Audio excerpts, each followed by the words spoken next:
Hello, and welcome to the virtual AWP Conference and Bookfair.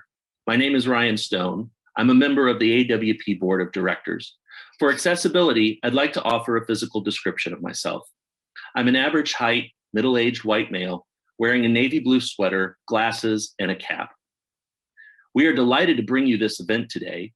Before we introduce our featured presenters, I'd like to acknowledge and thank Graywolf Press, sponsors of today's event. Our literary partners and sponsors allow AWP to present these extraordinary literary events and help us keep our conference affordable and accessible. A thank you to all of our conference sponsors and partners for their support and participation. This event is taking place live on March 5th from 1:30 p.m. to 2:30 p.m. Central Time. After the conclusion of this event, it will be available for on-demand viewing. This event is being live captioned through stream text. Please find a link to the access stream text from your browser in the event description. A transcript of this event will be available for on-demand viewing. During the live event, please enter your questions or comments into the platform chat box on the right hand of the screen. Time permitting, there will be a brief Q&A where the moderator will take questions from the platform chat. If you are watching on demand, feel free to continue to leave comments in the chat box to the right of the video. We thank you so much for attending and for your continued support of AWP. We hope you enjoy this event.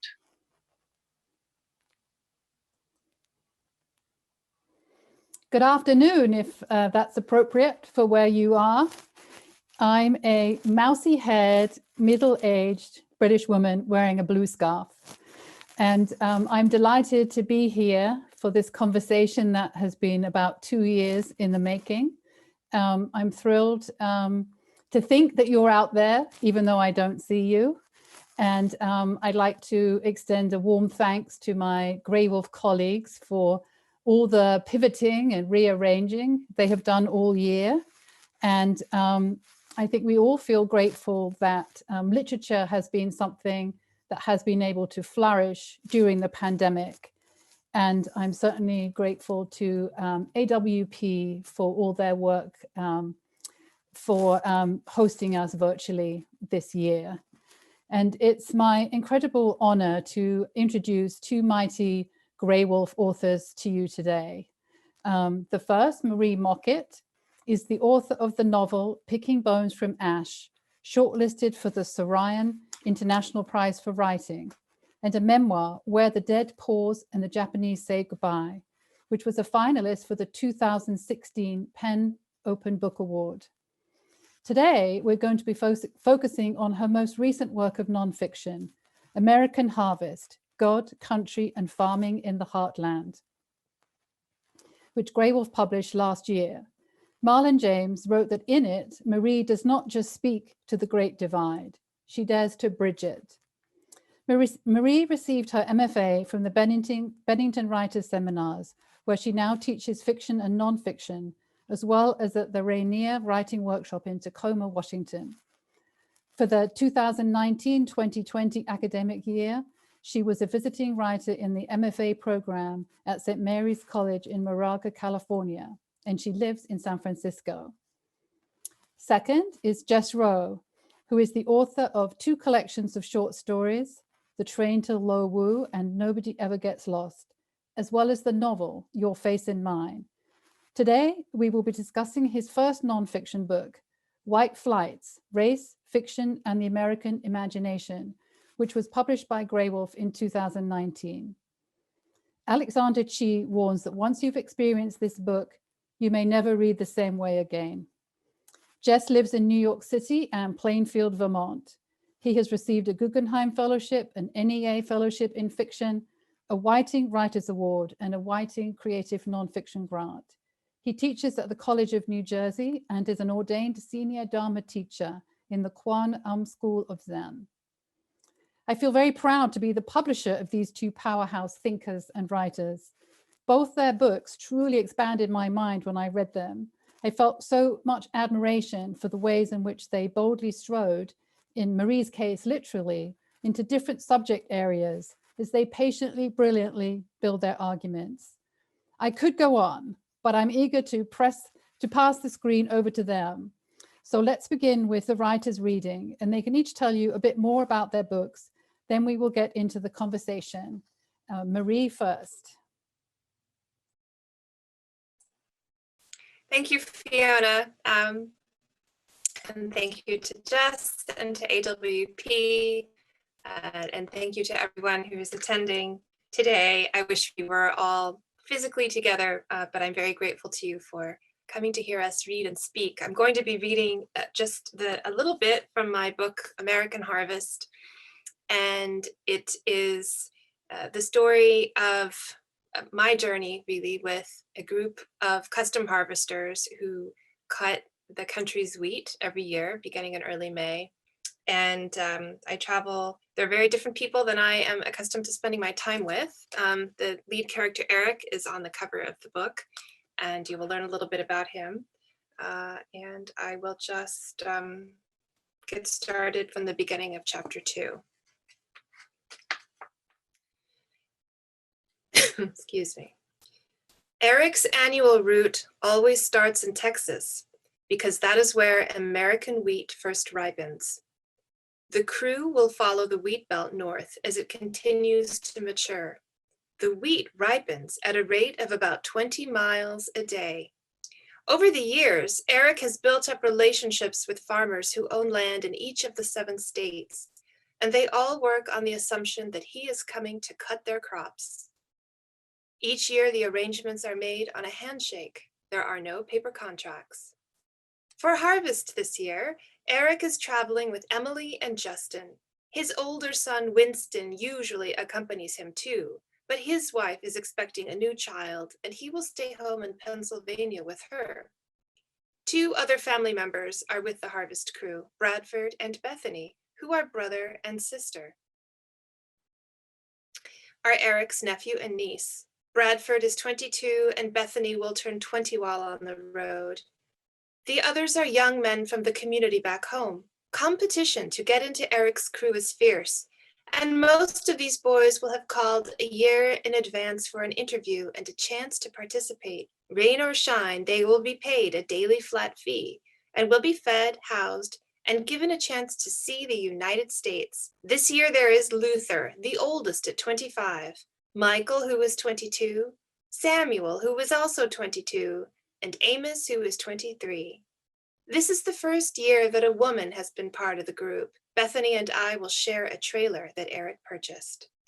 A few days before I arrive, Eric drove 1,400 miles with his crew from Lancaster, Pennsylvania to Hydro, Oklahoma, where a friend and fellow harvester, Dwayne, lives. The combines and tractors were all ferried on the backs of flatbeds hauled by semi-trucks.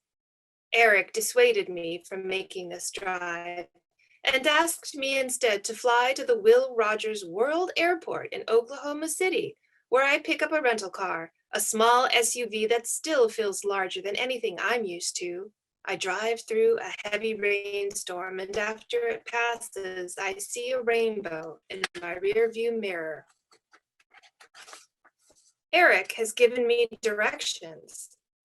I thought that when I asked for a landmark, he would direct me to something like a McDonald's in town. But he does not choose a place whose logo juts obtrusively out of the land. His instructions imply a faith in my powers of observation. He has told me to look for a bridge where there's work being done, and that once I see the bridge, I will see 2 combines. Along the way, I pass signs for Halliburton, Hobby Lobby, and Trump Pence, and then I turn off the interstate, and there is the bridge with yellow tape, and there are the combines set up on trailers attached to 2 semi-trucks. The rigs are parked on a farmer's gravel lot by an unused barn. The rain has now completely passed, and the combines gleam in the sun, a glossy, confident red against the green and gold landscape. Each combine costs anywhere from about $250,000 to $350,000. With its hydraulic lift and changeable header, a combine is about as close to a transformer as you will find in the real world. Each one weighs nearly 30,000 pounds, which means it must be carefully placed on the back of a semi-truck to be hauled across the country.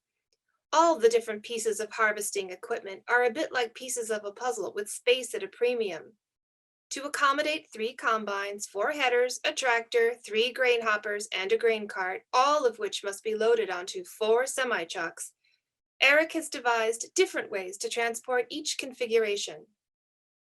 One truck has a combine and a hopper behind it, and another has a combine with a hopper and 2 headers fitted inside. The header is the knife of the combine and the part that cuts the wheat. This particular hauling method requires that the combine face forward, and when I arrive, Justin is wrapping the front windshield with a thick plastic sheet for protection. "One rock," Eric says, "and that glass shatters into a million pieces, and it's miserable cutting without a windshield." It is decided that Justin will drive me into the camp where the trailer houses are. This will happen a lot over the course of the spring and summer. The men will do the driving. There are practical reasons for how and why this happens. I often do not know where I am going, and the men do. Justin also jokes to me that I'm about 8 years old in farm years. The age is not chosen arbitrarily. 10 is about when kids start to drive tractors, and I cannot truly drive a tractor. Justin chats happily. "It's been a while since I've driven a passenger car," he says. "It feels so small." There is something about the way he confidently zips along the country roads that makes me feel as though, in his capable hands, the SUV has shrunk to the size of a roller coaster car. Justin attends a Christian university in Pennsylvania, where he is majoring in English. He is tall, good-looking, and a little bit brooding, with a fuzzy beard, mustache, and blonde hair of an indeterminate texture and length because he keeps it hidden under a Wheeler Brothers grain cap at almost all times. Justin's smiles are slow to form and always feel genuine because they are so hard-won. He has an inward quality, and by his own admission needs time to himself to recharge after being out in the world. There is a hole in his ear where he wears an earring when he isn't on harvest, and we occasionally joke that his true identity is as a hipster. But this is merely a joke because he is no hipster. He's the son of a farmer who never went to college, which makes Justin a bridge between worlds. He likes language and the analysis of ideas in a way I find comforting and familiar, while his fellow farmers often tease him about his college talk. Now we are driving onto Dwayne's property. A bonfire is burning slabs of wood and tree branches. "That's how we get rid of trash in the country," Justin says. There are some men, boys really, working on a truck in the lot, and they stare as we park. They are slim and fit, and they all wear jeans and boots. They are a version of the boys I have seen year after year in Nebraska who come to cut our wheat. All are white, and they all avert their gazes. Farm boys are shy. Justin has explained to them that I am a writer. "I hope you don't mind," he says, chuckling.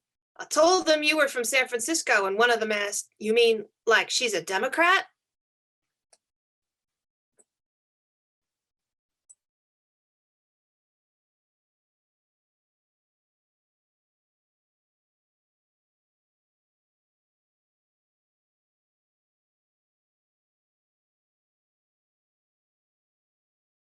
Hi, everybody. I'm Jess Rao, and I'm going to read a very short passage from White Flight's Race, Fiction, and the American Imagination, which is a meditation on race in American literature, especially American fiction, and American culture over the past 40 years. So the little bit I'm going to read here is from the second essay in the book, which is called On Seeing, Waking, and Being Woke. Amazing Grace, the song that informs all generic American notions of thinking about epiphany, was written by the English curate and former slave trader John Newton in 1772. Newton's activity in the slave trade is well documented, including an incident where he was imprisoned aboard ship for insubordination, then actually enslaved himself and forced to work on a plantation in what is now Sierra Leone. Neither that experience nor a near-death experience near a shipwreck convinced John Newton to leave the slave trade. He worked as a sailor until he was too physically injured to continue at the age of 30.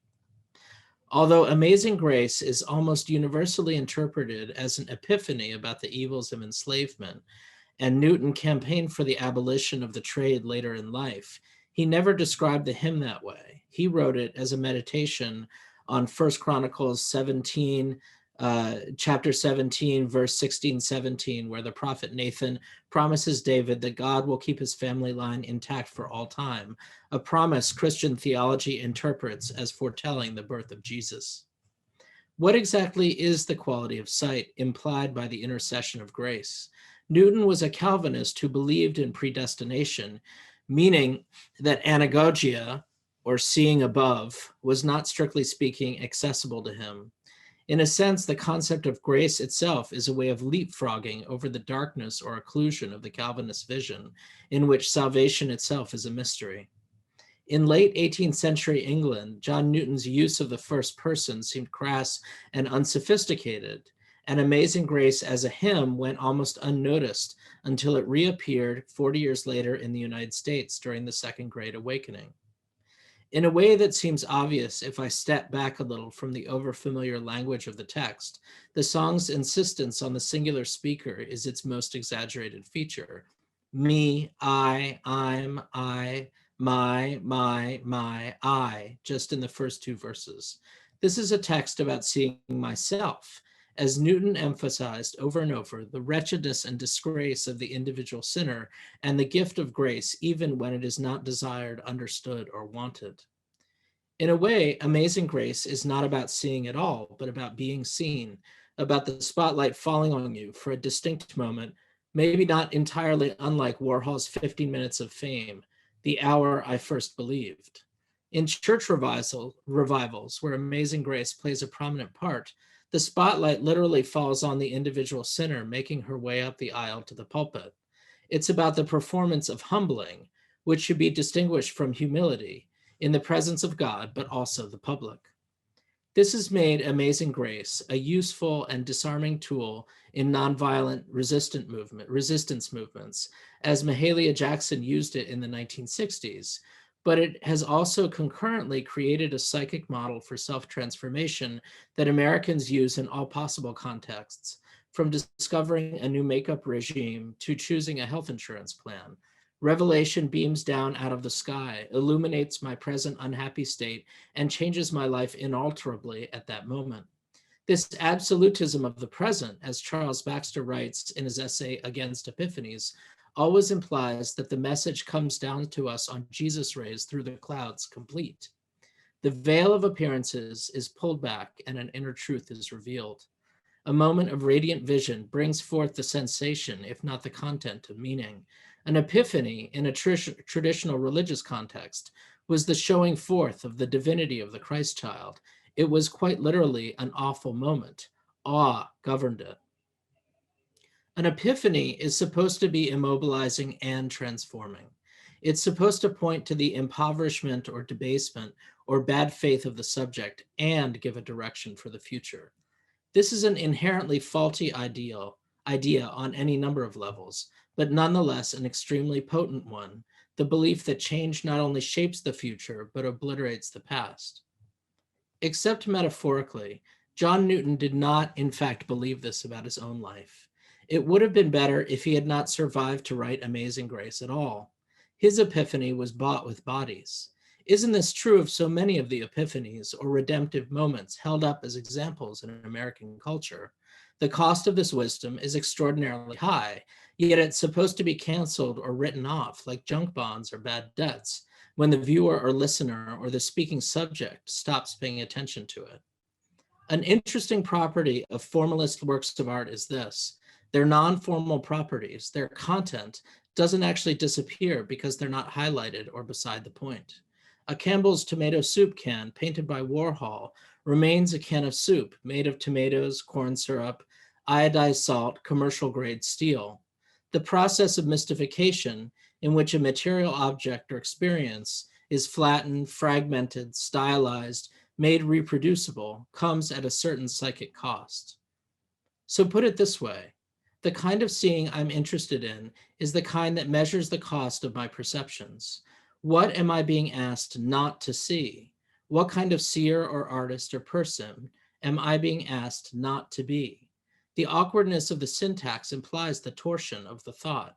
It feels unnatural, or you can say, it's a new muscle being tested. Thank you.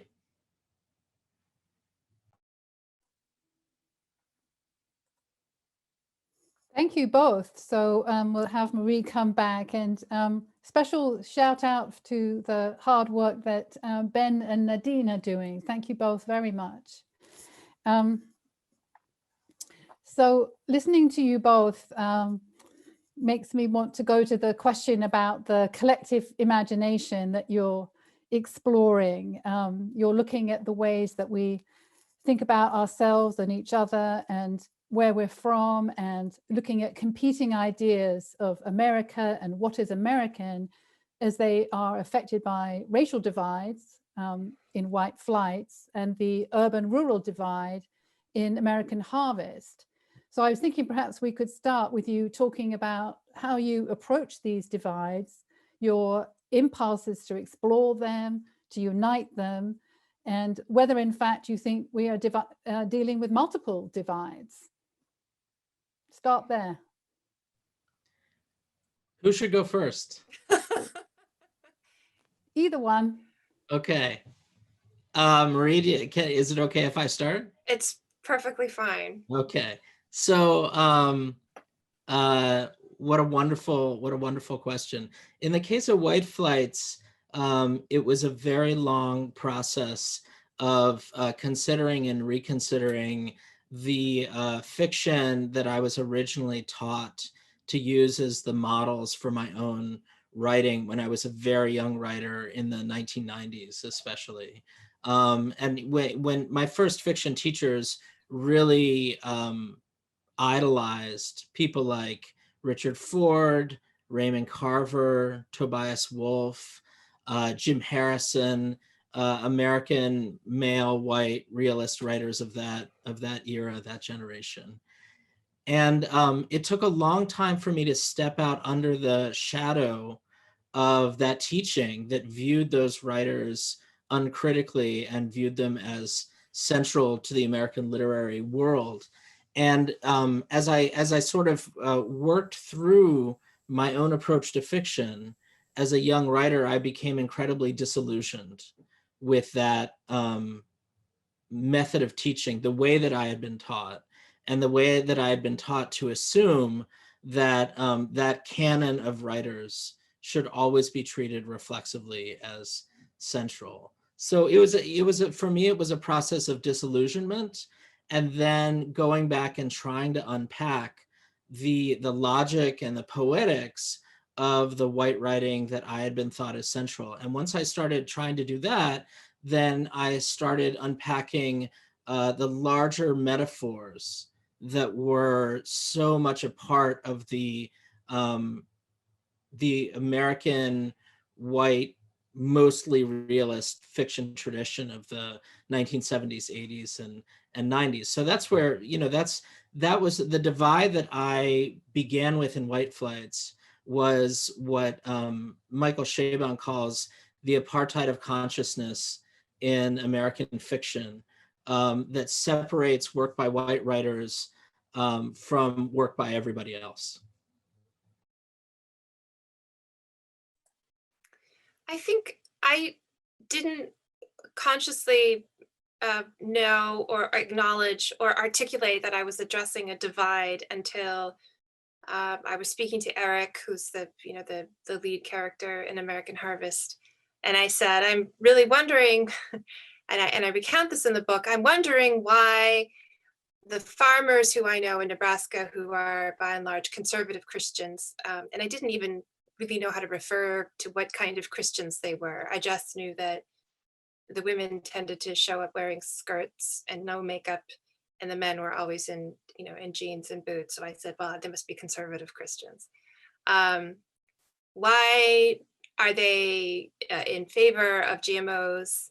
But some of them seem to believe in creationism. And then meanwhile, I was living in New York City at the time, and I have friends who were really excited that Whole Foods has now opened in New York City and they can get organic food, and they all believe in evolution. And this just seems to be two very contrasting viewpoints. What's going on there? And that was how I articulated the question. That's how I saw it. That is what I saw. And so I would talk to Eric about this, and Eric said, you know, this isn't really a question about God and science. This is a question about the divide. And I thought, oh, okay, it's a question about the divide. And so then from there, I went forward knowing that I was looking at and thinking about the divide. In my own personal history, even though I'm, quite fair and look like all kinds of different ethnic possibilities, my mother's from Japan. I didn't learn English until English was my third language. So I grew up speaking German and Japanese with my parents before I even learned English when I went to school. And so her culture has always been a very strong force in my life. I read children's books with her in Japanese. The earliest stories that I imprinted on came from her. And I really don't, until recently, I've come to understand how much that shaped my worldview, and how that has always, because I grew up in the United States, I am an American, and I've received the culture in the same way that anybody who grows up here has. But I've also had this part that was sort of distant and observing. And so when I started writing American Harvest, I really tried very hard to say to myself, you need to write a book in which you ask, what is it that you're seeing? And then write what you're seeing. Don't write what you've been told to see, or what you think you're supposed to say, or what people think they know about Christians. Go and ask questions about what it is that you are actually seeing. And I think that for me was a revelation. It's kind of a loaded word to use. And that is really how I tried to unpack the story, without really much more of an agenda than that. But I tried to. And I do think that I haven't really spoken about this, but I was probably aided by the fact that I have, since I was born, also at the same time that I grew up in the States, heard what people from this other culture with this other language think of America. Like, they were always observing it and telling me what they were observing. And that probably shaped how I look at things without even being aware of it. Yeah, that's interesting. Thank you. You're both taking on really large, sweeping issues in our society, and feel free to comment how you feel that's become even more relevant than when we were first going to have this conversation. But I'm also interested in the fact that how, Marie, your book is also rooted in family history on your father's side in particular, and then your personal story of traveling with the crew. And Jess, you too weave in material from your life and family history, some rather surprising. Was it important to both of you to bring your experiences to the front of the investigation? Did you feel you had to be objective about your life, or did you give yourselves permission to lean into your subjectivity? And yeah, let's start with Jess again, and then Marie, and then I'll ask Marie an individual question, and then Jess an individual question. Thanks, Fiona. So it's one of the really interesting things that connects American Harvest and White Flights is that Marie and I are both descendants of families from the West. Marie's family is from Nebraska and has been there for many generations on her father's side. And on my father's side, my family is from the Black Hills of South Dakota, or the He Sapa of South Dakota. And my family arrived there when the Black Hills He Sapa were stolen from the Great Sioux Nation in the 1870s. So this forms a much bigger part of Marie's book than it does of mine, but I was really astonished as I was reading how for both of us, we are the last generation, I think, that remembers a kind of Western culture of sort of high society in a way that existed in these small towns that really sort of operated as their own universes. In Marie's book, she writes about how her grandmother was a very sort of cosmopolitan woman who, was very interested in science, fascinated by what was going on in the world, got magazines and things from everywhere. And my grandmother was she was a librarian and a teacher and an early subscriber to the Book of the Month Club. And she lived in a kind of semi-Victorian house in the tiny town of Lead, South Dakota, right outside Deadwood, filled with objects from her travels all over the world and filled with books and music and all these things. And, Maria and I are both witnesses to the total collapse and disappearance of that culture on the plains over over our lifetimes, the last 40 years or so. It was crucial for me because the story of my own whiteness is so tied to two things. One, the very specific origins of my father's family in the settler colonialist project of taking over the Black Hills, mining the Black Hills, leaching value from the Black Hills on the one hand. And then my whiteness is also very much tied to the fact that my father left South Dakota and never returned. He became a PhD economist who worked for the federal government. And he and my mother created our family on the East Coast in a kind of deracinated whiteness, which is a term I used in the book, in the sense that we were sort of taught that we weren't really from anywhere, and that our whiteness was sort of ambient and all-knowing and educated and sophisticated and cosmopolitan and sort of rootless and normative. So I really, that part of me is sort of the surface part of me. I'm a sort of East Coast liberal, educated in elite schools, upper middle class kind of person. That's how I come across. But it was very important for me in the book to trace both the sort of spiritual, psychological, emotional roots of my whiteness and the literal roots of my family wealth back to South Dakota. Fascinating. I love these conversations, or I love it at Graywolf when you start off with two books that seem quite different, and the more and more you look at them, they remain different, but there's so many commonalities. So Marie, I'll be fascinated to hear what you have to say. Well, it's funny. I think I kind of have two different answers. And the first is that I never really wanted to explore myself. I have not thought of my nonfiction as memoir, and it's always amusing to me to see, where my books get placed in a bookstore, because I have thought that I'm writing, what I think, what I observe, and I haven't really thought of it as writing that where I'm trying to mine something about my own life. I've tried to use my close connections to places and to people in order to maybe explore themes, but I have never thought of my writing as being particularly memoiristic or autobiographical.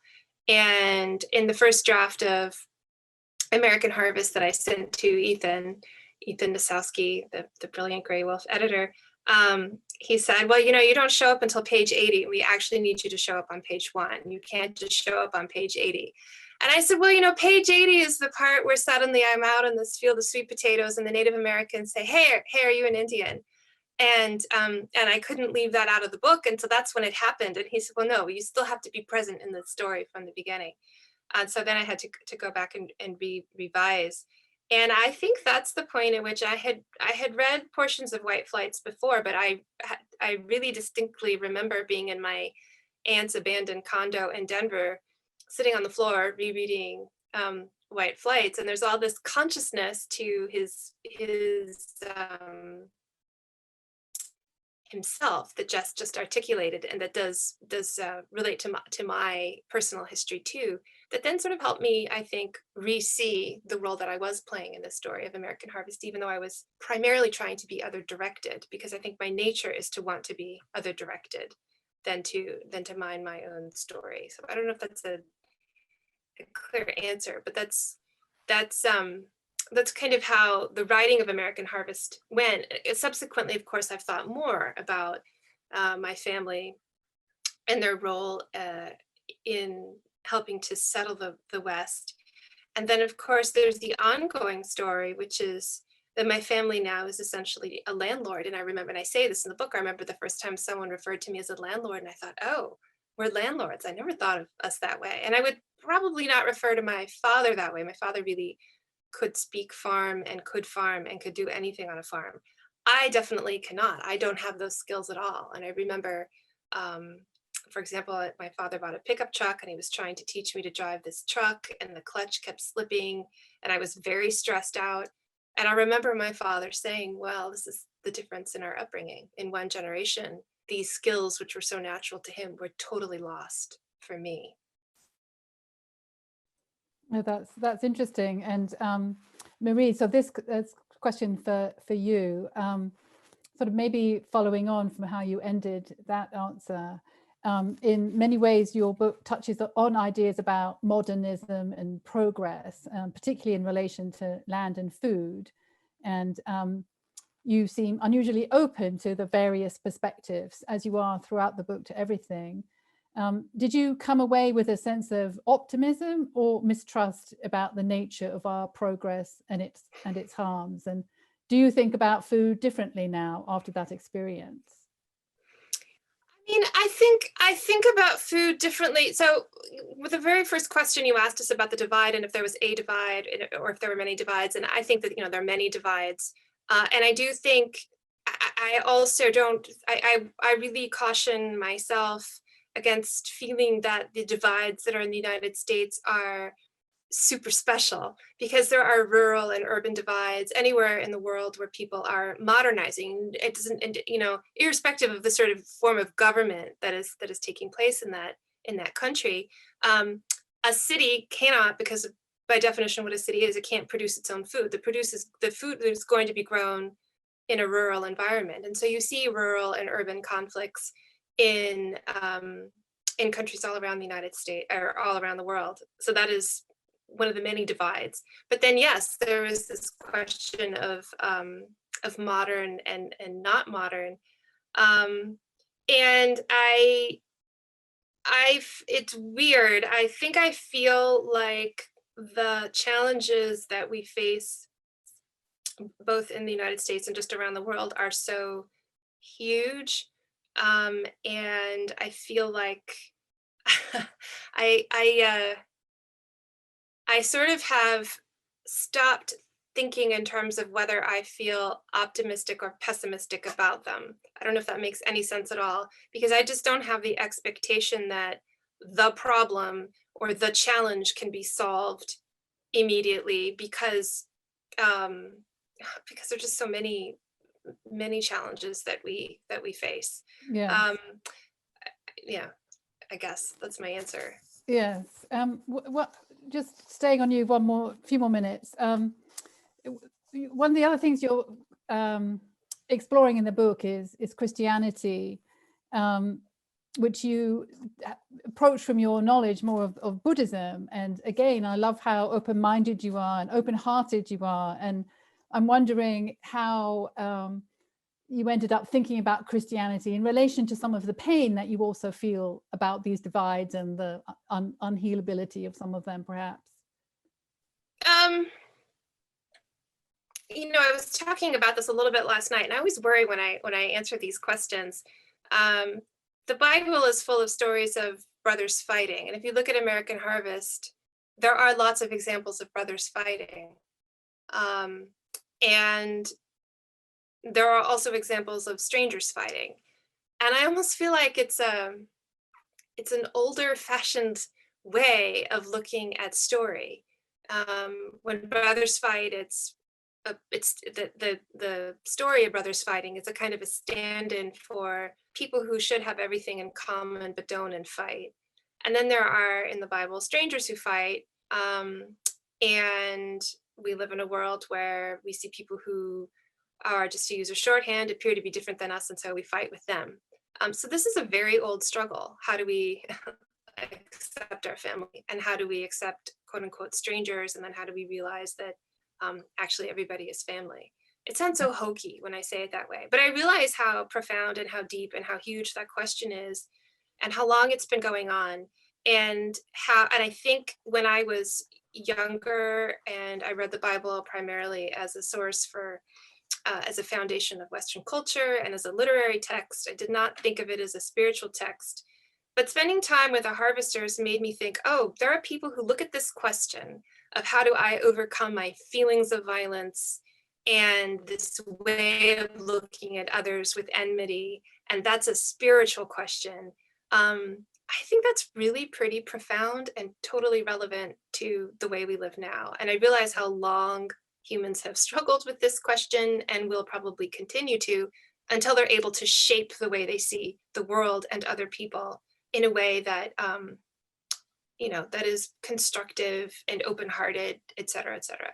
Yeah, that's great. And while we're talking about epiphanies and revelations and healing and so on, Jess, I'd love to ask you about one of the ideas that you talk about in your book, which is around that of reparative writing. And I'd just love you to sort of say what exactly you have in mind when you say that, and how you think that can bring change. And then, because I'm a publisher, I'm curious to know what you think about reparative publishing, perhaps. But first of all, your own sense of reparative writing and how that links perhaps to some open-heartedness. Yeah, so thank you, Fiona. The core concept of reparative writing and white flights comes from an essay an essay called Reparative Reading and Paranoid Reading. And the idea is about, the idea is to get away from the idea of thinking that because there's such deep structures of oppression built into our discourse and the way we use language, that there's no way out of that. Paranoid reading is a kind of, is a sense of just critiquing everything and unpacking everything with no sense that there's a more positive methodology that's possible. So the spirit of white flights for me, it would have been easy. And in fact, the initial way that I approached the project was as a fairly angry project, looking at the way in which white American writing had created its own house of mirrors, effectively, not referring to and not engaging with other kinds of American writing over the last 40 years, since the 1970s. But that's not what I wanted to do. I wanted to engage with white authors and sort of pull apart their logic, pull apart their thinking, and look for ways in which there was dialogue and engagement going on that's not entirely there on the surface, which doesn't mean that there's not a fair amount of critique in my book. There definitely is, but I hope that it's critique in the sense of pointing out blind spots that then can be looked at. A blind spot does not have to be permanent. And in fact, if you think your blind spots are permanent, you're not a safe driver, right? So, so you need to, actually looking at blind spots may be painful, but it's actually necessary for survival. Yeah. So just, were you referring to the Sedgwick essay on paranoid reading? Yes. It's so funny. Okay, so I just had this conversation yesterday with a group of students and writers about the Sedgwick essay and the notion of paranoid reading, and I thought, oh, this has to relate to Jess. And the funny thing is, I remember when your book came out and I thought, oh, I'm not gonna be able to understand this book, and this is gonna be really negative, and I don't know if I can deal with this. And that's not what White Flight is at all. But it also made me think about the fact that early on in American Harvest, I have to introduce the Book of Revelation and the Bible, which, in popular culture, the Book of Revelation says that the world is ending, we're all going to die. And you run into this in American Harvest with these characters who say, well, there's no reason for us to try to take care of world hunger because God's going to come and destroy the world. Or, well, people in the city, you know, they don't appreciate it. Well, it doesn't matter because God's going to come and destroy the world. And one of the points I make in American Harvest is that actually the book of Revelation doesn't just say the world is going to be destroyed and that's the end. The book, it actually is far more profound and more interesting than that. And it makes the point that we're all supposed to try to learn to live together in the city. I mean, that's sort of a reductive point. And to the point of reparative reading, you know, I said to this friend I was speaking to yesterday, anybody who has kids knows they tell you first your toddler will knock blocks over before they will learn to stack the blocks. And that's because it's really easy to be destructive. It's so much harder to be constructive. And I think that when our culture gets seized with this, it's the end of the world, we're all going to die. It's the easy way out. And it feels attractive because it's easy, it's simple. Oh, well, you know, everything's gonna be destroyed anyway. And the truth is that we need to find ways to be constructive. We need to find solutions. We need to work together. And that's all a lot harder, which is why people sometimes avoid that kind of work. But I do think that it can be, and often is, the work of the artist to do the kind of imagining and the kind of dreaming and the kind of proposing of ideas and the creative work and to come up with the stories that don't exist yet that show and demonstrate how it is that we can actually be constructive. It just doesn't give you that immediate jolt of adrenaline that the toddler gets when the toddler knocks the blocks over before they're able to concentrate to stack them up. Jess, do you want to respond to that? And also people listening, if you've got any questions, do put them in the appropriate place where you've been told, and we'll get them. I'll get them. So Jess, do you want to reply to Marie? Sure. I mean, I think that's exactly right. And I think that, you know, there is a way in which it's so much easier to assume that writing somebody off or eliminating a writer or eliminating a subject is actually going to make that problematic writer or subject or whatever go away. And one of the things that I learned in writing White Flights is that that is exactly the strategy that so many white American writers used with talking about race and racism after the end of the civil rights movement in the 70s.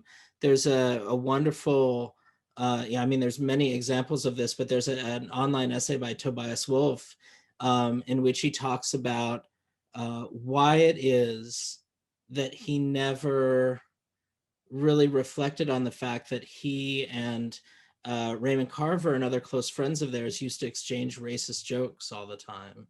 And the reasons why he never wanted to examine himself and his friends in that way. And it was essentially because he couldn't deal with thinking of himself and the others as racists. He couldn't accept that. And so he chose to completely gloss over the subject. And it's that, it's exactly that sort of, that pretense of sort of politeness, and that, racism is only something that bad people do, that is, that preserved the static nature of white literary culture in the United States until very, very recently, really up until the last 10 years, the last decade. Yeah, it was quite a fortress they built. Jess, there's a question for you in the chat here.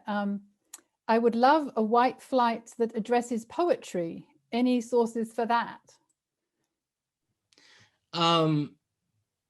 Yes. There's where even to start, really. One great place to start would be Kathy Parkhan, the poet Kathy Parkhan's recent book, Minor Feelings, which is specifically about the Asian American experience, but has a lot to say about the poetry world. There's also the landmark book, Thinking Its Presence, which is a wonderful, it's also about Asian American avant-garde poetry, but it begins with a long, very searching critique of whiteness in American poetry. There's another, Ken Chen just wrote a wonderful essay like in the last 2 weeks that you can just sit and read, in one sitting, that takes a look at this question too. Yeah. I would say there's while there isn't one book I can point to, Alden Nielsen, who's a scholar, has written a lot about this for 30 years. At the same time, I will say that the kind of racial reckoning that's happened in American poetry over the last decade or the last 15 years kind of needs to be looked at sort of as a whole. So, I mean, if you think about Claudia Rankine's open letter website that happened, exactly, this is actually the 10th anniversary of Claudia's intervention at AWP, unless I'm mistaken, where she publicly confronted Tony Hoagland about one of his poems. And that event kicked off a kind of white flights of America, kicked off a discussion of whiteness in American poetry that's really still going on. Do either of you know, am I correct that it was 10 years ago that happened? Was it 2011? I don't know. So no, it's funny. I've been thinking about that recently, and I think at the time when that happened, I think like many people, we reacted it like, oh, that's something to do with Tony, which in part was true, but as the 10 years goes by, it's like, no, it was like, I think part of what she was saying was like, even the professors, like it's everywhere. Like he wasn't unique in a lot of this, like what you're saying about the fiction writers, Jess. It was pervasive, various assumptions, not necessarily poems like that. Yeah. But so I do find myself thinking about that. And then she spoke again about the AWP, the makeup of creative writing departments and faculty, and feeling left out as a student. And that's what makes me, I was thinking to her, I said to her one day something about, publishers next. She said, yes, well, I'm coming for you. But so far, so that's why I sort of asked you about reparative publishing.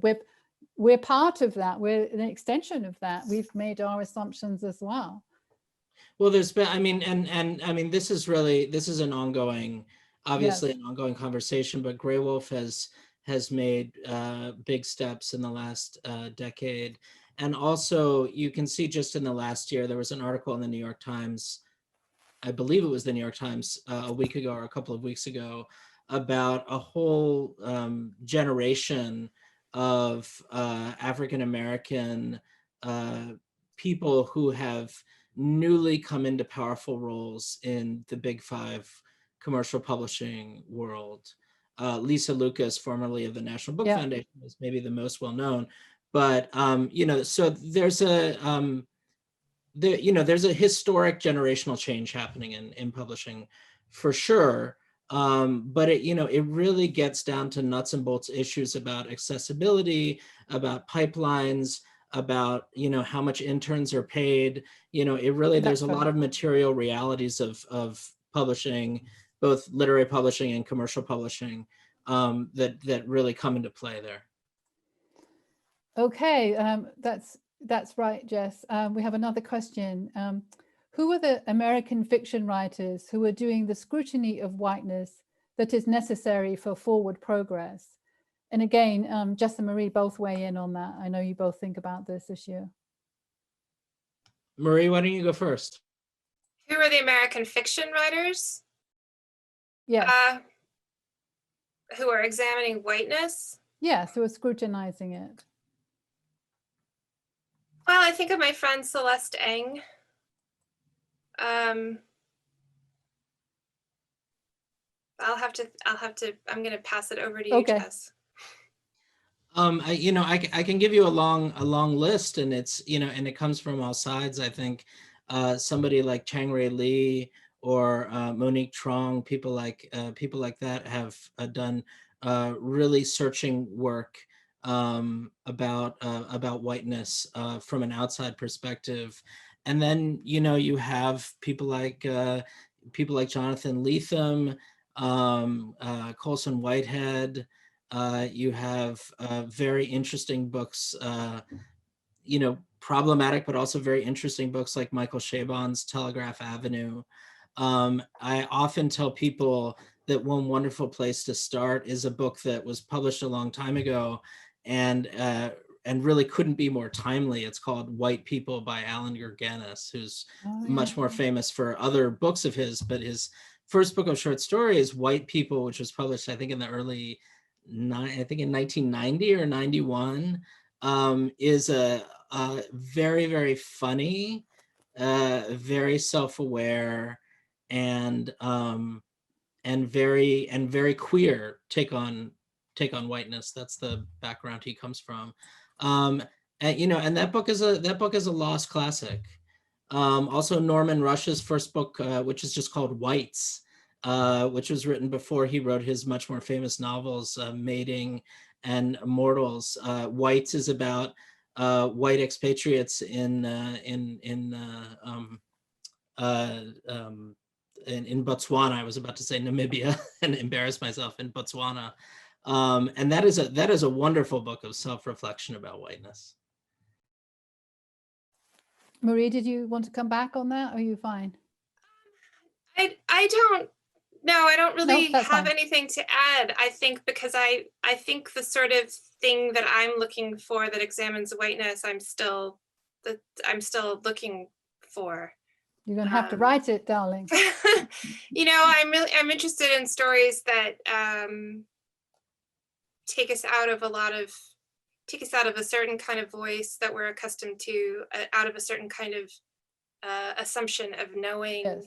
A certain sort of story structure. You asked me earlier about, modernity and progress. I'm looking for stories that don't assume a certain sort of progress, but then aren't heartbroken when they discover that in fact progress and modernity are not the be all and end all. So and I haven't read a lot of fiction lately. I find myself often impatient with fiction. A book that I've read recently that I think is really, really important is Amitav Ghosh's The Great Derangement. That's nonfiction and criticism. And he really throws the gauntlet down for what fiction could be. And I feel very actually dissatisfied with a lot of fiction. Yeah. If you write a novel, you have to sell it. And Graywolf aside, publishers will tell you how a book has to end, or what the story has to be, or what the relationships between the people have to be in order for the book to sell. And so a certain sort of narrative and stance and voice just keeps getting reinforced. So that's I'm still searching. Yeah. I really liked White Noise by Zadie Smith when it came out, for the really textured portrait of London that she gave, without, as kind of Jess talks about, so without that being the point, that was the texture of it. And White teeth, I felt, right? White teeth, yes, you're right. There is a when I white was noise. saying it, I was like, white noise yes, is foul. that's right. I guess I sometimes get sort of impatient with books that are too self-consciously examining whiteness. Like, here you go again with this. You could be in another part of the world, and this thing that you think is so important would not be so important in another country. No, but I thought White Teeth was refreshing in that way at the time when it came out. I thought it was perfect, and I thought she was ahead of her time. So I don't think there's any more questions in the chat, but I'm going to ask you one more AWP type question, since it is AWP. And thanks again to everybody for being here. So it's a craft writing question. So you've both written fiction and nonfiction. So I wanted you to talk about how the different genres open up specific opportunities, and whether you see yourselves continuing to be open to both genres, or if you're both heading towards permanently being nonfiction, and whether or not in a certain way the times are pulling you towards nonfiction? Well, I just finished a novel. Ah, I didn't think I would write fiction again. And I have never said this publicly, but I thought, well, I can't write the kind of fiction that works in the marketplace. And so I was afraid to try fiction. And at the same time, as a reader, I have found myself often impatient with fiction and increasingly reading literature and translation.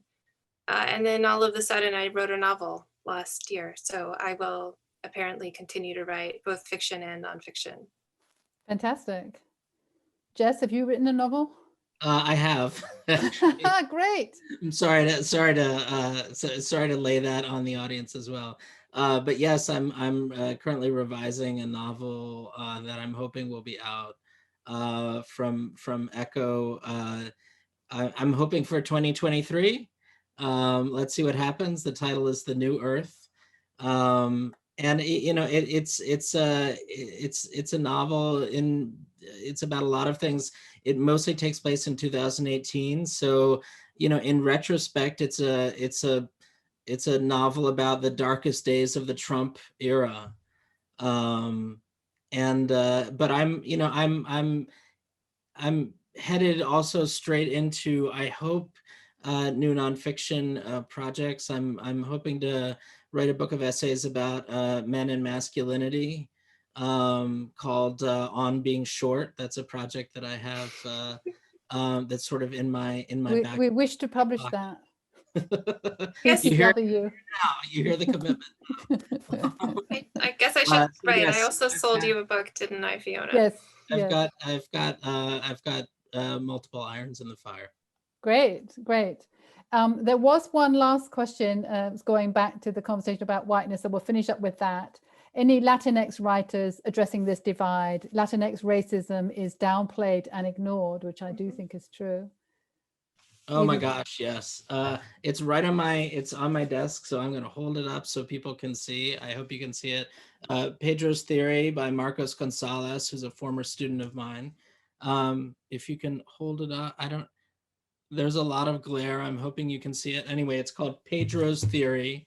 And it just came out. It's a wonderful memoir meditation about whiteness and the complex layers of Latinx identity and queer identity. And, of course, there's 1,000 other writers one could turn to.